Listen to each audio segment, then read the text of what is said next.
पहले हम पढ़ चुके कि एनाफेज में क्रोमोसोम हैप्लॉइड हो जाते, यगुना हो जाते। अब उसके बाद टीलोफेज फर्स्ट शुरू होता। जैसा हम माइटोसिस में पढ़ चुके कि टीलोफेज में होने वाली तब्दीलियां प्रोफेज के मुकाबले बिल्कुल उल्टी होती।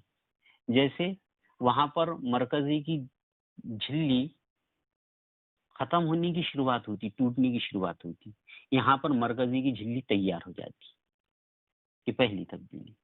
दूसरे, वहां पर धीरे धीरे मरकजीचा गायब होना शुरू होता, यहाँ पर मरकजीचा तैयार हो जाता। वहां पर क्रोमोसोम सुकड़कर मोटे होना शुरू हो जाते, यहाँ पर फिर से क्रोमोसोम धागे की शक्ल, पतले धागों की शक्ल इख्तियार कर लेते। फिर वहां पर मरकजक में मतलब सेंट्रियोल में भी तब्दीलियां होना शुरू हो जाती, मतलब वो भी डीजनरेट होना, खत्म होना शुरू होता। लेकिन यहाँ पर मरकजक फिर से तैयार हो जाता। और एक खास बात कि अभी तक जो तकली नुमा रेशे क्रोमोसोम का बंटवारा करने में अहम किरदार अदा कर रहे थे और उनका काम हो चुका, इसलिए तकली नुमा रेशे भी खत्म हो जाते। तो टीलोफेज में आपको ये बात याद रखनी की है कि सबसे पहले तो तकली नुमा रेशे खत्म हो जाते। दूसरी बात, मरकजी की दीवार बन जाती, यानी मरकजी की झिल्ली बन जाती, मरकजीचा भी तैयार हो जाता, और जो सेंट्रियोल है मरकजक वो भी तैयार हो जाता। और इस तरह से आपको नजर आता जैसे एक ही खलिये में दो मरकजे तैयार हों। बिल्कुल यहाँ पर एक ही खलिये में आपको दो मरकजे नजर आ रही। अब जैसी टीलोफेज फर्स्ट खत्म होता तो यहाँ पर मियोसिस फर्स्ट खत्म होने को है, लेकिन मियोसिस फर्स्ट में सिर्फ एक ही चीज बाकी है अब, और वो है साइटोकाइनेसिस, मतलब साइटोकाइनेसिस यानी खलिया माई की तकसीम। अब खलिया माई तकसीम होता, जैसी खलिया माई तकसीम होगा यहाँ से ये एक खलिये से दो खलिये बन जाएंगे। जैसी एक खलिये से दो खलिये बन जाएंगे, दो खलिये बने, मियोसिस फर्स्ट खत्म हो गया। लेकिन फिर से आपको एक बात मैं याद दिलाना चाहता कि मियोसिस फर्स्ट के नतीजे में एक खलिये से दो खलिये बनते, लेकिन यहाँ पर जो मादरी खलिया था वो 2n था, वो डिप्लॉइड था, और जो यहाँ पर दुख्तर खलिया तैयार हुए दो, वो हेप्लॉइड है। इनमें मादरी खलिये के मुकाबले क्रोमोसोम आधे हो जाते। अगर मादरी खलिये में क्रोमोसोम 4 थे तो यहाँ पर 2-2 हो जाते।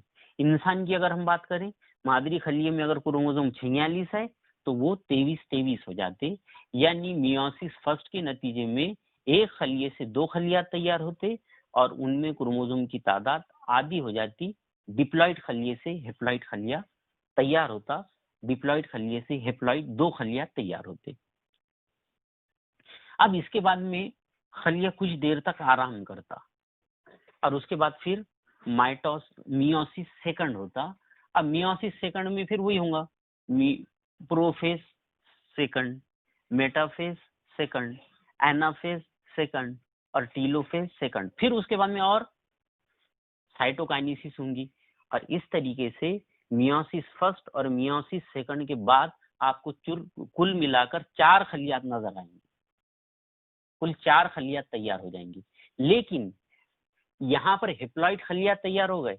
अब यहाँ से जब प्रोफेज फर्स्ट शुरू होगा, सॉरी मियोसिस सेकंड का प्रोफेज सेकंड शुरू होगा, तो ये बिल्कुल प्रोफेज से लेकर तो टीलोफेज तक और उसके आगे साइटोकाइनेसिस की बिल्कुल माइटोसिस की तरह होती, खलिये की सादा तकसीम की तरह होती। और हम खलिये की सादा तकसीम को पढ़ चुके, इसलिए आपको यहाँ पर अब मजीद माइटोसिस को पढ़ाने की जरूरत नहीं है। मतलब ये है कि मियोसिस फर्स्ट के हमने तमाम मराहल पढ़ लिए, और मियोसिस सेकंड जो है वो हूबहू सादा तकसीम यानी माइटोसिस की तरह होती, वो आपको मैं पढ़ा चुका। एक चीज आपको और जहन में रखने की है, जब हमने सादा तकसीम और तकलीली तकसीम पर गौर किए थे और उनके दरमियान के फर्क को वाजे किए थे, और इसी तरह जब हमने तौलीद को पढ़े थे, उसमें जिनसी और गैर जिनसी तौलीद को पढ़े थे। तो एक बात हम बार बार पढ़ रहे थे कि माइटोसिस यानी सादा तकसीम के नतीजे में जो खलियात तैयार होते वो हूबहू तैयार होते, जानदार जो तैयार होते गैर जिनसी तौलीद के दौरान वहां पर भी जानदार हूबहू तैयार होते। जैसे अगर एक गुलाब का पौधा है और उस पर शाख लगी और ये शाख को आपने अगर जमीन में लगाए तो यहाँ पर जो पौधा उगेगा वो मादरी पौधे के हूबहू उगेगा। क्यों? क्योंकि यहाँ पर जो तकसीम हो रही है वो सादा तकसीम हो रही और नई खुसूसियात यहाँ पर एंटर होती नहीं, नई खुसूसियात जाहिर होती नहीं। लेकिन जब जिनसी तौलीद होती तो जिनसी तौलीद के लिए नर और मादा जाजों का बनना जरूरी है और उसके बाद मिलना जरूरी है, और नर और मादा जाजों के बनने के लिए तकलीली तकसीम का होना जरूरी है।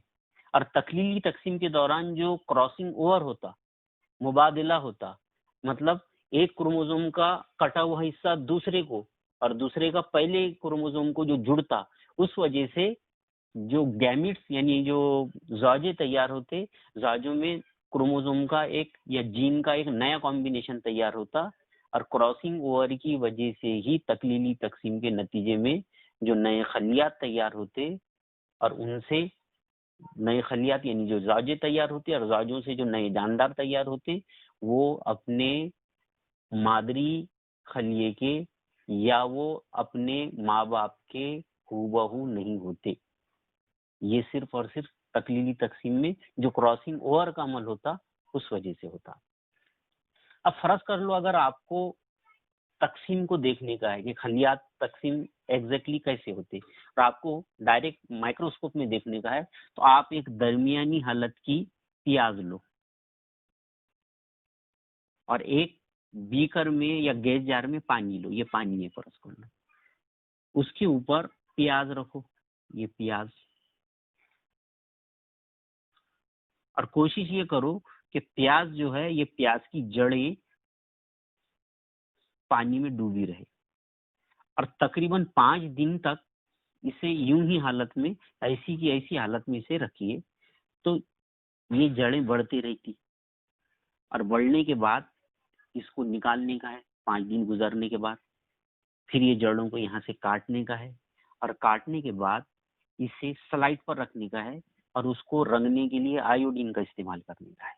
आपने स्लाइड पर रखे और इसको रंगने के लिए आयोडीन का इस्तेमाल करें, उसके ऊपर कवर स्लिप रखे और उसको फिर माइक्रोस्कोप में लगाकर अगर आपने देखे तो प्याज के जड़ के जो सिरे के खलियात है उसमें आपको खलवी तकसीम के मराहिल साफ नजर आएंगे। लेकिन यहाँ पर आपको जो खलवी तकसीम के मराहिल नजर आएंगे वो माइटोसिस के नजर आएंगे, क्योंकि जड़ में माइटोसिस होती, सादा तकसीम होती, यहाँ पर तकलीली तकसीम नहीं होती। तकलीली तकसीम सिर्फ ज़ौजे बनने के दौरान होती।